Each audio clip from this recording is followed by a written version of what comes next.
बिस्मिल्लाहिर्रहमानिर्रहीम। अस्सलामुअलैकुम प्यारे दोस्तों, मैं हूं कासिम इस्लामिक दिलचस्प मालूमात चैनल की तरफ से।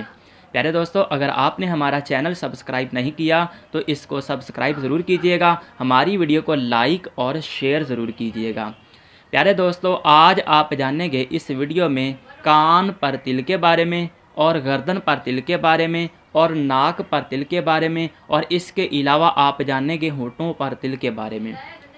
प्यारे दोस्तों, बुजुर्गान दीन फरमाते हैं कान पर तिल बहुत कम पाया जाता है, और अगर मिल भी जाए तो ये इस बात की अलामत है कि ऐसे लोगों के पास मालो दौलत बहुत कम पाया जाता है, चाहे वो तिल राइट कान पर हो चाहे वो तिल लेफ्ट कान पर हो।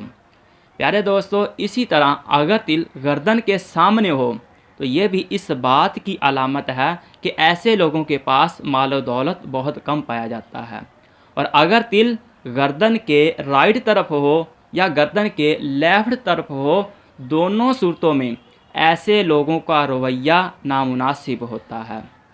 और अगर तिल गर्दन के पीछे हो तो ये इस बात की अलामत है कि ऐसे लोगों को हाथ रोक कर खर्च करना चाहिए ताकि अच्छे तरीके से गुजारा कर सकें। प्यारे दोस्तों, अगर तिल नाक पर हो तो ये इस बात की अलामत है कि ऐसे लोग हर वक्त रुपया बनाने के चक्कर में रहते हैं। प्यारे दोस्तों, अगर तिल होंठों पर हो तो ये इस बात की अलामत है कि ऐसे लोग बड़े दिल वाले होते हैं, अच्छे मिजाज वाले होते हैं और खुश इखलाक वाले होते हैं। प्यारे दोस्तों, ये थी आज की हमारी वीडियो।